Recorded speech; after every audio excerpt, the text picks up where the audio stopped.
Hello students, देखो आपका chapter चल रहा था सिंथेटिक फाइबर्स एंड प्लास्टिक। तो प्लास्टिक्स में आपको थर्मो प्लास्टिक्स आपको पहले डिस्कस कर चुके हैं हम, और उसमें आपका पीवीसी करा दिया था हमने। इसके पहले आपका पॉलीथीन कराया था, पॉलिएस्टर भी कराया था। अब नेक्स्ट वन है आपका perspex। perspex it is a substitute for glass.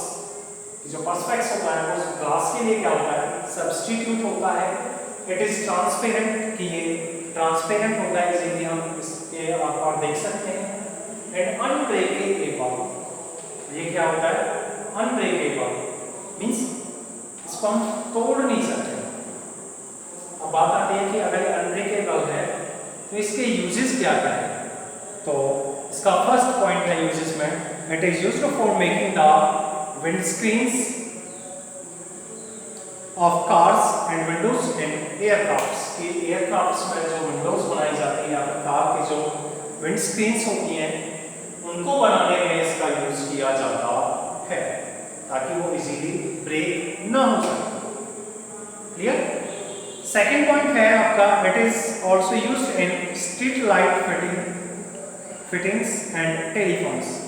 कि जो स्ट्रीट लाइट फिटिंग्स होती हैं, स्ट्रीट पे जो लाइटिंग की फिटिंग्स होती है या फिर जो टेलीफोन की फिटिंग्स होती हैं, उनके लिए भी इसका यूज किया जाता है।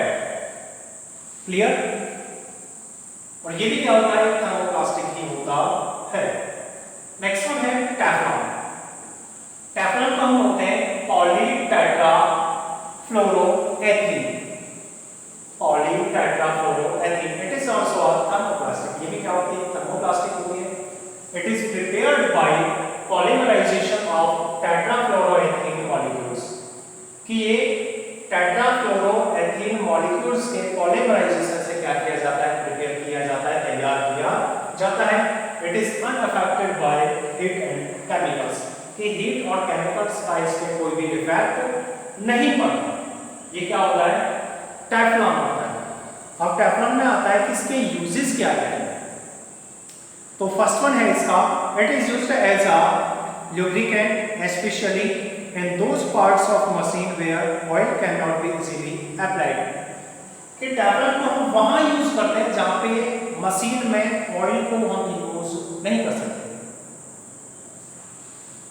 जनरली क्या होता है कि फ्रिक्शन को कम करने के लिए हम ऑयल यूज करते हैं मशीनरीज में, बट मशीनरीज में कुछ पार्ट्स ऐसे होते हैं जहां पे हम ऑयल यूज नहीं कर सकते, तो वहां पे यूज किया जाता है क्या? टेफ्लॉन। तो क्लियरली ये एज अ क्या यूज किया जाता है? लुब्रिकेंट यूज किया जाता है। सेकंड वन है, it has anti stick properties. It is coated on the surface of baking और फ्राइंग यूटेंसिल्स। कि ये एंटी स्टिक प्रॉपर्टीज रखता है। टेफ्लॉन क्या होता है? Anti stick properties. Anti stick properties का मतलब है ये किसी को भी चिपकने नहीं देता है, तो इसलिए इसका यूज कहाँ पे किया जाता है? ऐसी जगह पे यूज किया जाता है इसका, जैसे बेकिंग में। बेकिंग का मतलब है कि हम कोई बर्गर बना रहे हैं, तो ताकि वो बर्तनों पे चिपके ना, इसलिए टेफ्लॉन का यूज किया जाता है। तो यहां से यहां तक ये सारे के सारे पार्ट्स थे थर्मोप्लास्टिक्स के। अब नेक्स्ट वन है थर्मोसेटिंग प्लास्टिक। थर्मोसेटिंग प्लास्टिक मैं आपको क्लियर कर चुका हूं। थर्मोसेटिंग प्लास्टिक वो वाली प्लास्टिक होती है जिसको हम अगेन एंड अगेन मोल्ड नहीं कर सकते। अगर हमने इसको एक बार मोल्ड कर दिया तो ये क्या हो गया? परमानेंट हो गया।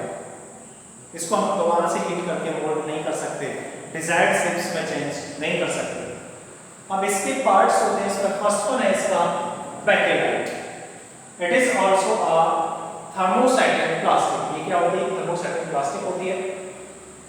It is made by reacting phenol with formaldehyde in the presence of catalyst. कि जब कैटलिस्ट की प्रेजेंस में फॉर्मल्डिहाइड के साथ फिनॉल को रिएक्ट किया जाता है, मींस जब फॉर्मल्डिहाइड के साथ फिनॉल को रिएक्ट किया जाता है कैटलिस्ट के प्रेजेंस में, तो क्या बनता है, बेकेलाइट बनता है।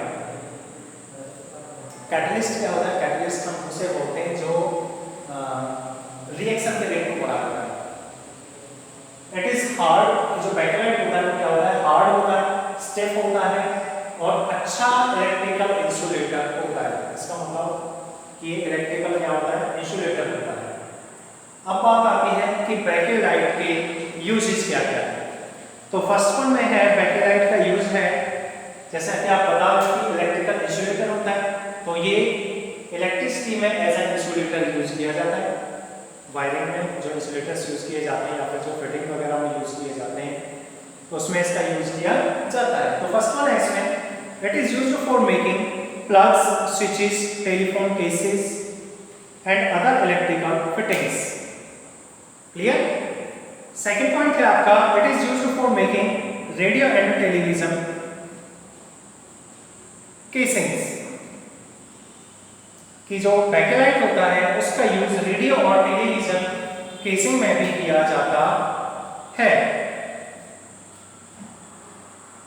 क्लियर। तो यहाँ तक आपका बेकेलाइट कंप्लीट है और आपका लास्ट टॉपिक है थर्मोसेटिंग प्लास्टिक में मेलामाइन। मेलामाइन क्या होता है, it is a hard high polish polymer, कि जो मेलामाइन है वो एक हार्ड टफ और हाई पॉलिश पॉलीमर होता है। इसका यूज जो किया जाता है वो डेकोरेटिव ऑब्जेक्ट्स में, कि जो सजावट के लिए जो सामान बनाया जाता है उसको बनाने में इसका यूज किया जाता है।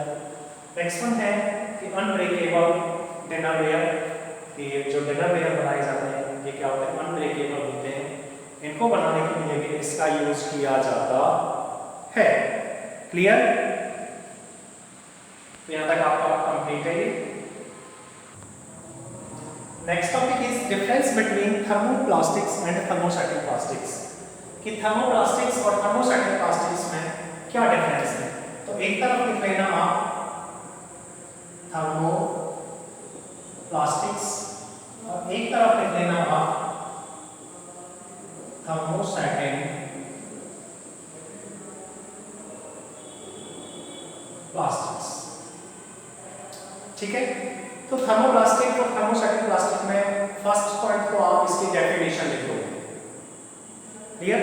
डेफिनेशन में क्या है, थर्मोप्लास्टिक्स क्या होती है, the plastics which can be easily bent or deformed on heating are known as thermoplastics, या फिर आप डायरेक्टली बोल सकते हो the plastics which can be remolded again and again in the desired shapes and sizes are called the thermoplastics, कि जिनको हम बार बार remould करके डिजायर्ड शेप्स में चेंज कर सकते हैं, दैट प्लास्टिक इज थर्मोप्लास्टिक। अब बात आती है thermosetting plastic, the plastic which do not gate deform और सॉफ्टन ऑन हीटिंग, कि जिसको हम बार बार मोल्ड नहीं कर सकते, बार बार डिफॉर्म नहीं कर सकते हीट करने पे, या फिर एक बार हमने जिसको जो शेप दे दी फिर उसको हम दोबारा से रिमोल्ड नहीं कर सकते, उसको हम बोलते हैं thermosetting plastic. First point clear. It can be remoulded, it can not be remoulded. Second point है थर्मोप्लास्टिक में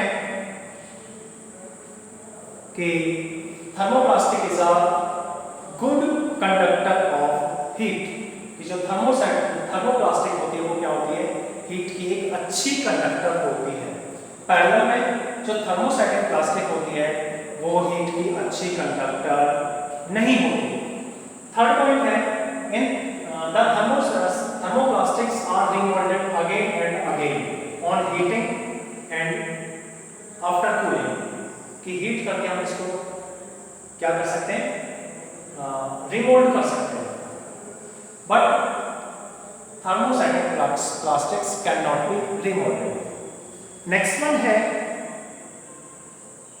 thermoplastics can be softened on heating, कि थर्मोप्लास्टिक को हम हीट करने पे सॉफ्ट बन सकता है, बट थर्मोसेटिंग प्लास्टिक हीट करने पे सॉफ्ट नहीं बन सकता।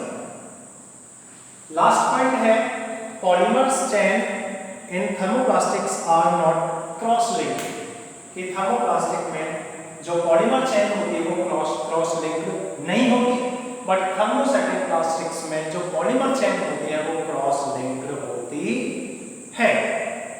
क्लियर?